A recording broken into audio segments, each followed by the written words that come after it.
Hey everybody, welcome back to the Knowledge Broker Podcast. I'm your host Joshua Campbell, and joining me as always is Trisha's Way! Yay! How are you? I'm good. How are you doing? I'm doing good. It's November. It's quieting down a little bit, but at the same time still busy. Yeah. Yeah.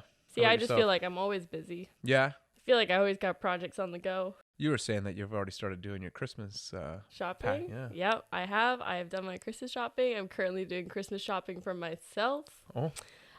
Usually you do that when you're done Christmas shopping. Yeah, no, I work the other way. Yes. I find it's better because then you can casually hint at what you want to your family members because you're already looking for yourself. Yeah. So sometimes I have this problem of just buying things throughout the year for what I need and what I want, and then when it comes Christmas time, it's really hard. See, I'm getting inspired by the gifts I want to give people, which is usually what happens. Like, you know when you give someone a gift and you're like, wow, that's a really good gift. I want that. And you're like... Oh, you're a good gifter. I wouldn't say I'm a good gifter, but I'm a conscious gifter. Yeah. I like making sure that people are going to get a gift that they will use or has some, like, memory behind so that it's not just wasted money, I suppose. Yeah, I typically give away, or give... Not give away. I usually give gifts of. I try to do like experiences. I'm famous for that. I try to give away stuff that like you'll do together. Like for instance, I got my brother a gift recently where we're gonna go bungee jumping next year. Yeah, fun. So yeah, I mean like that. So you're kind of doing what I do, but you're just doing it so that you can be involved in it. Yeah. I get myself the gift because I'm like, I'll get myself that gift. But you're like, you go one step further. You're like, I'm gonna get you a gift you like. And then I'm also going to like. And don't forget the third part of the gift, that they get to hang out with me. Yeah. And then a full day of Josh. Sure. Yeah. That's the best gift anyone could ask for. Yeah, there it is. I mean, if anyone wants to come hang out with Josh in my place for a day. Yeah, if you want a gift. Yeah, right. Could you imagine? I'm like, this coupon gives you one day with Josh. dealing with Josh. People would pay to get out of it. We could collect money. We could collect money for a good charity. Yes, 100%. Oh. Yes. Gosh, this is a great idea. What could I do? Well, I'm excited because this is our second last episode of the season. Ah, very cool. Yeah, so we're on episode 15, and like I said, second last. So I'm really excited for next week's and the final episode of our season. But until then, we've got a jam-packed episode to get to. Call that the finale. Next week will be the finale. Tune in next week for the finale of the Knowledge Broker podcast. Yeah. Not series. Season. Yeah, we're not British. Yes. Yeah, we're not British. Okay. So this week is really important, and it's one of the ones that I've been saving till the end because I do think it's very important. It does combine a lot of stuff that we've been talking about throughout this entire season, and I mean, next week is going to be the one that kind of ties it all together, but this is a really good final idea to talk about. So today's episode is all about the client experience, the client's views, impacts, and how important our client really is, and making sure that they're taken care of. So we're going to focus on three main parts today. So the quality interaction with your client, customized experiences, and Knowledge Broker's extra secret special weapon. So this secret weapon will be announced at the end of the episode, so do not skip ahead because the rest is really good too. So let's start off with part one, the client relationship, the quality client relationship. Whether it's in person or over the internet, there's a positive way and a negative way you can do this. And we wanted to focus on the positives today. How can we make really great first connections with our clients, and how can we maintain them over time? So in real estate, you're basically the first point of contact. You're the face of the company. So how have you, over the last 15 years, been able to make really great relationships and maintain them? I think a lot of it starts out with being genuine. When you listen to somebody, as you said earlier, listen is spelt differently.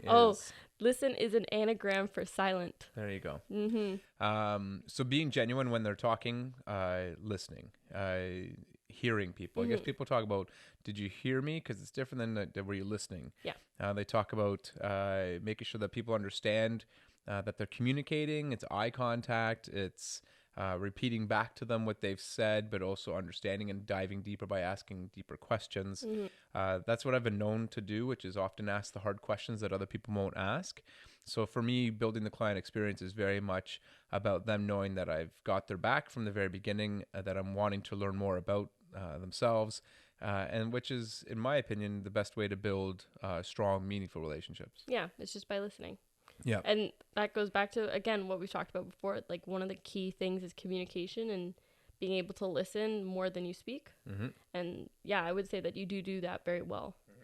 I know for me, in my sales background, and even when I was working in retail, one of the most important things that I found that I could do was to learn people's names.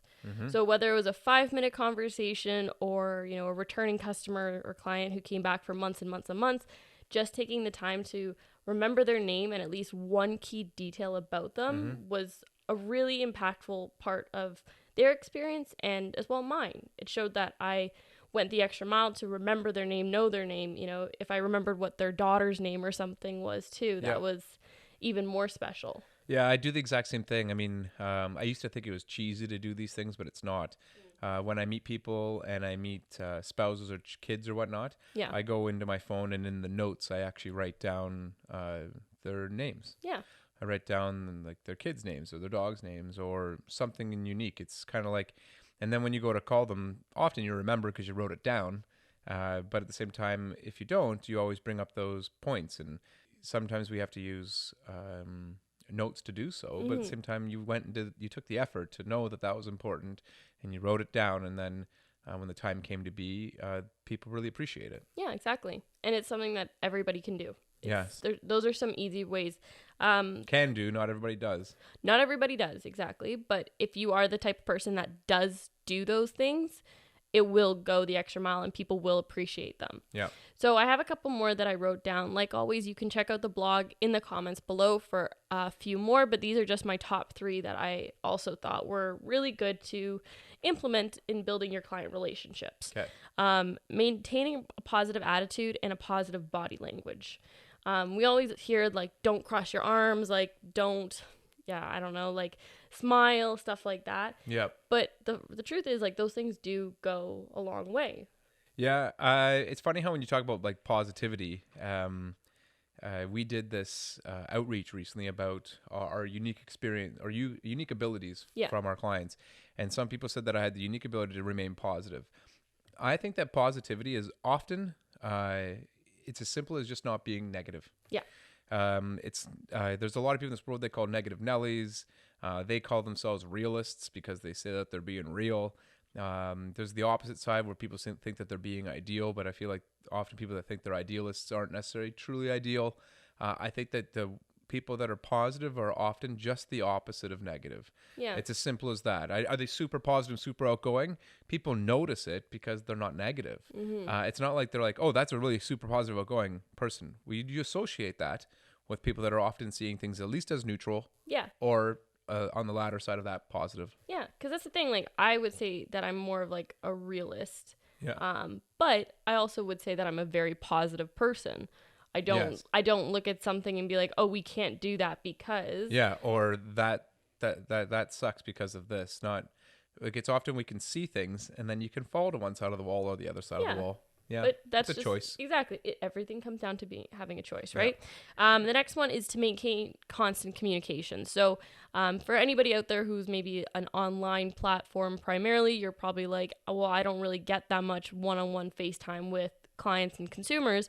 But the truth is, just maintaining communication with them is in some way a form of one-on-one time with them. So if they comment something on your Instagram picture, comment back right away. If someone tweets at you, if someone calls you, if they email you, just think about how annoying it'd be if you were in their position and you're trying to reach out to someone and takes them 4 days to respond back. Yeah, I find even staying in contact via like mail, email, text message, different forms, nothing super in your face, but just making sure that they know that you still know they're alive, they're human beings.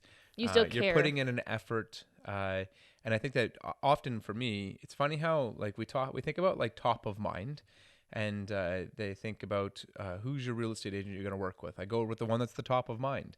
And a lot of real estate agents, we go out of our way to make sure that we are the top of mind to our clients. Well, that exact same purpose and practice applies to your friends. You sit there and you think about, oh, who are we going to go for dinner this weekend with?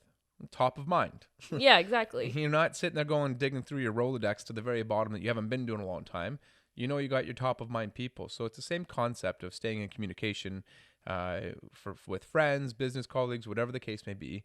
Remaining top of mind, which means putting yourself out there and communicating well. Absolutely. Then the next one I have is be patient with them. So this is something that you hear about a lot. Like, I'm getting hounded by these businesses. I'm getting like all their ads. I'm getting emails from them, phone calls from them, text messages from them. And all I did was say, yes, I'd like to hear more about your product or your service. And now I'm getting 15 emails a week from them. There is a limit. There is a limit to how much you can push somebody. And the truth is, as a business or as a company, whatever, you're working off their time. They can still decide not to work with you, right? You don't have your own time. You're not saying, okay, you have to sign up with me in the next week.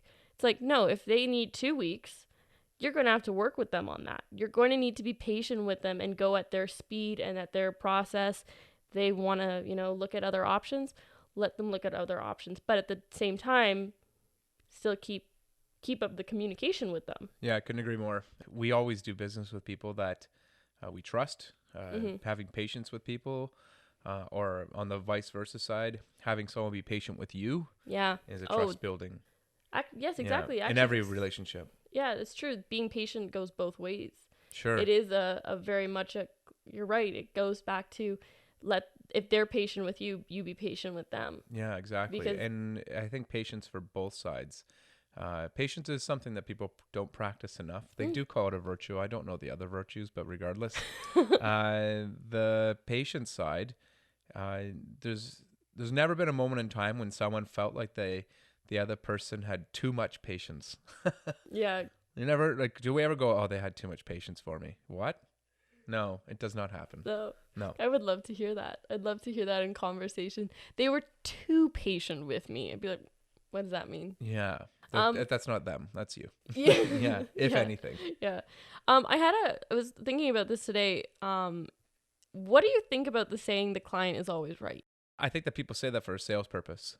Yeah. I think that, truth be known, clients aren't always right. Sometimes they are, sometimes they aren't. I think that being right is a perspective, and it's a matter of opinion as well. Who's to decide what's perfectly right and what's perfectly wrong, besides what people would say is in law? But at the same time, law is not always perfectly right or perfectly wrong.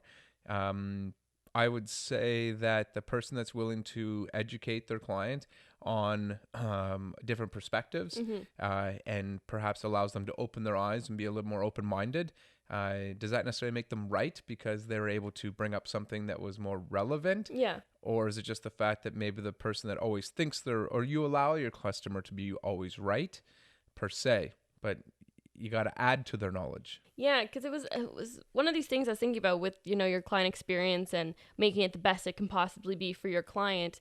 And a lot of people always assume, like, you have to make sure that they feel right, that they are the people who are right. But I agree. I think it's like a balancing act. It's like, the truth is your client's not always right and you're not always right. If you can kind of go into like that kind of mentality that I don't know everything and they don't know everything. Yeah. Then I feel like you're going to build a really great relationship with someone because, your client's opinions, their values, their fears, their needs, all that kind of stuff is relevant regardless. Like, that is the main thing. That's important.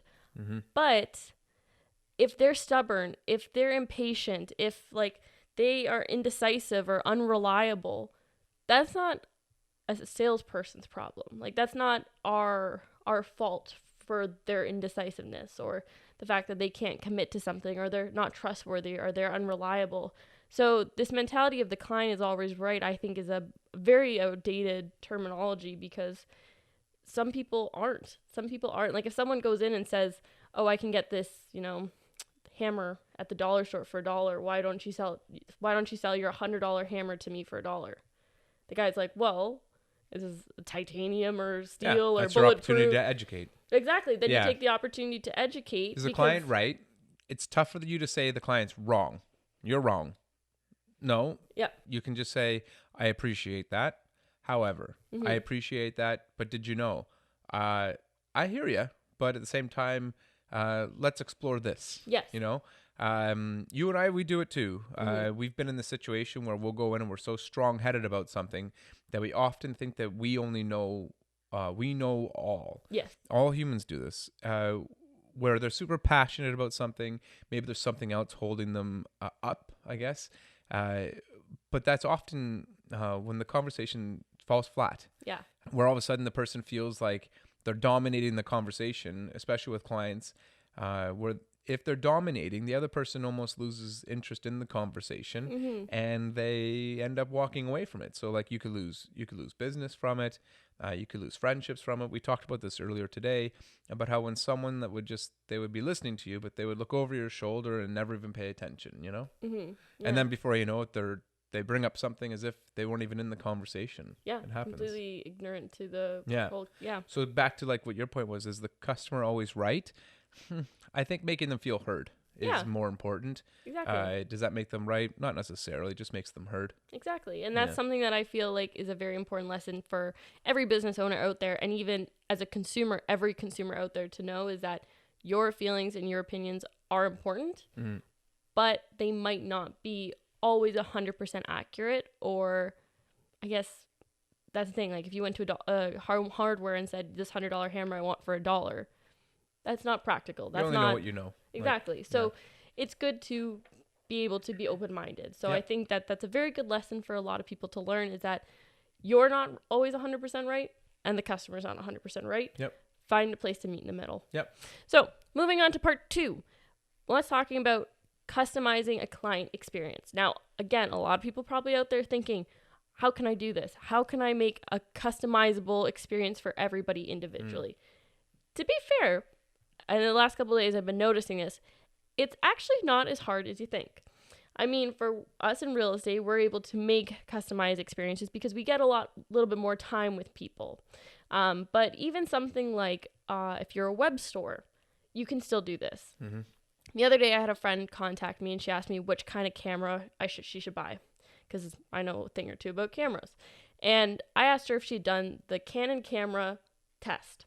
And she was like, what is that? And it was like, there's a test on Canon to tell you what camera you should buy. By doing that, they've made a custom experience. They have made an experience that everyone can take this quiz, and they'll tell you based on your interest, your what you're going to use this camera for, what camera you should buy. That's a customized experience, and a very easy one at that. Yep. And when I was thinking about that, I was like, everybody can do this.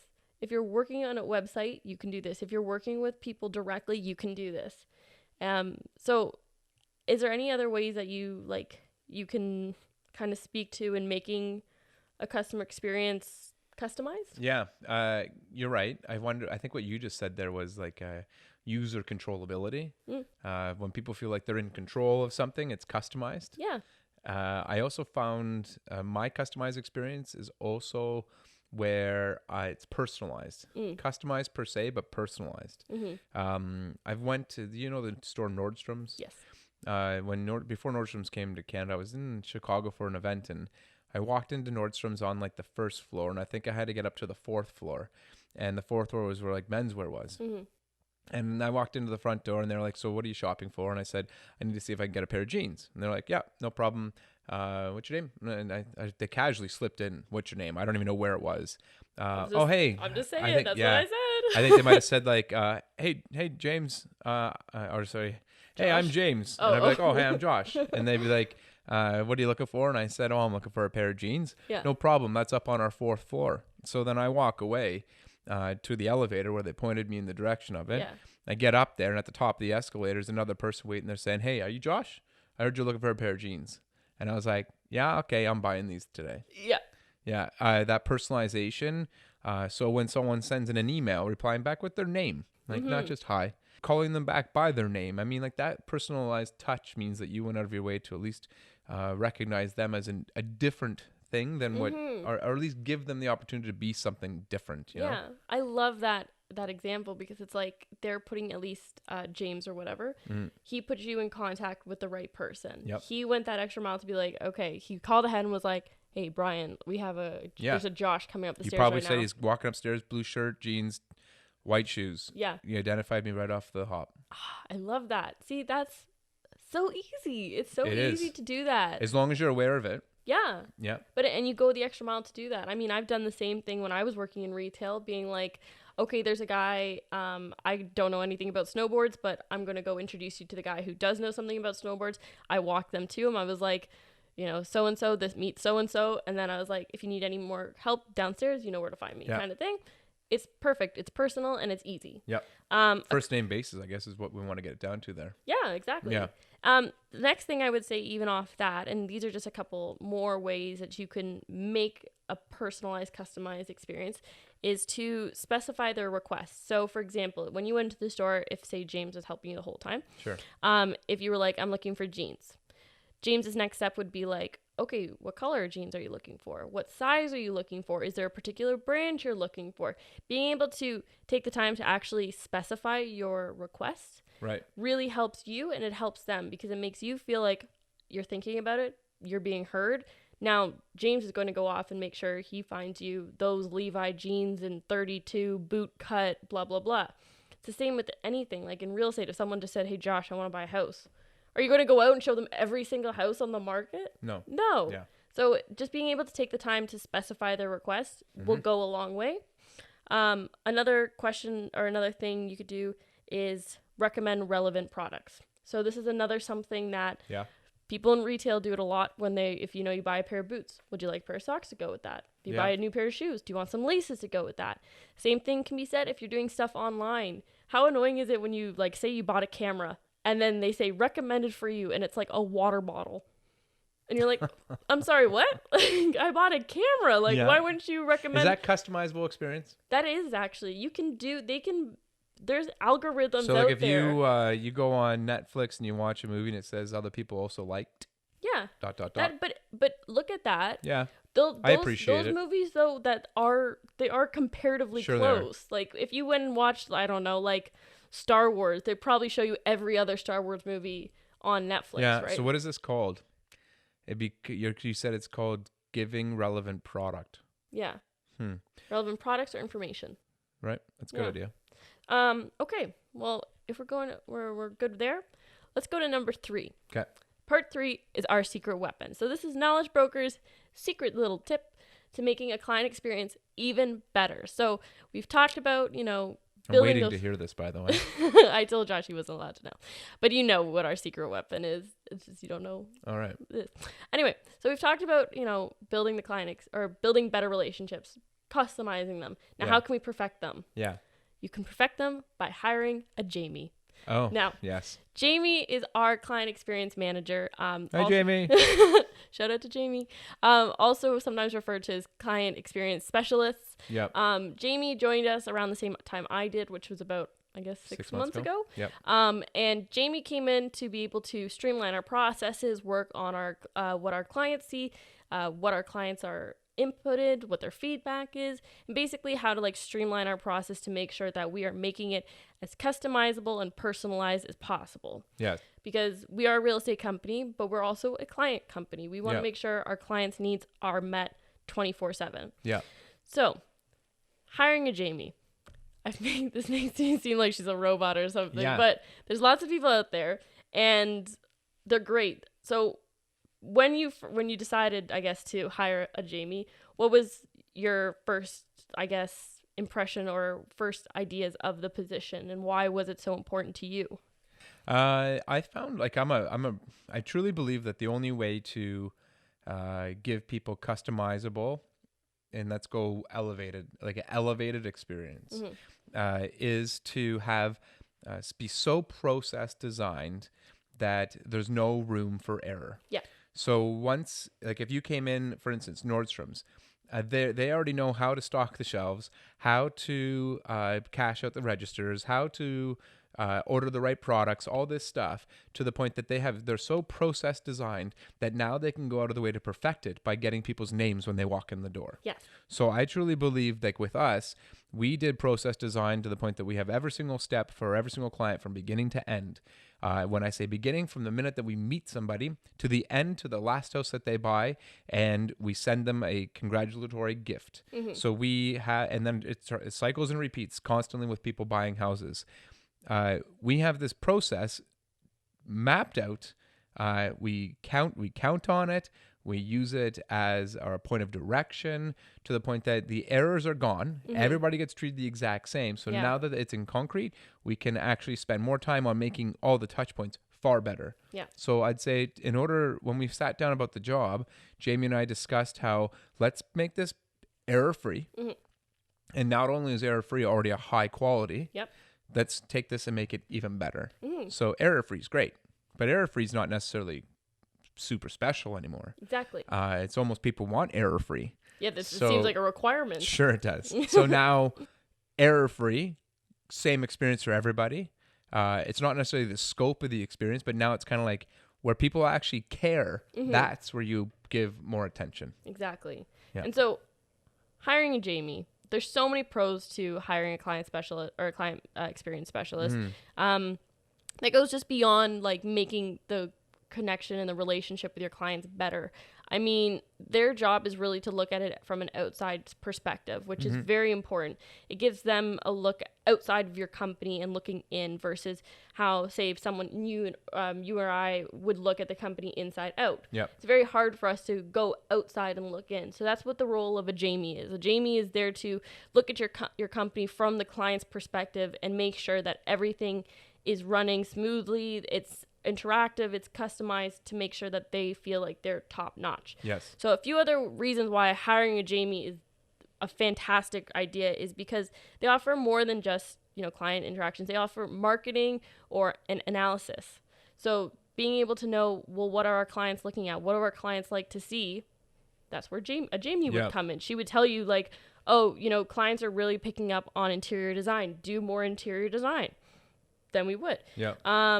They can leave emotions and business motivations out of their decision making.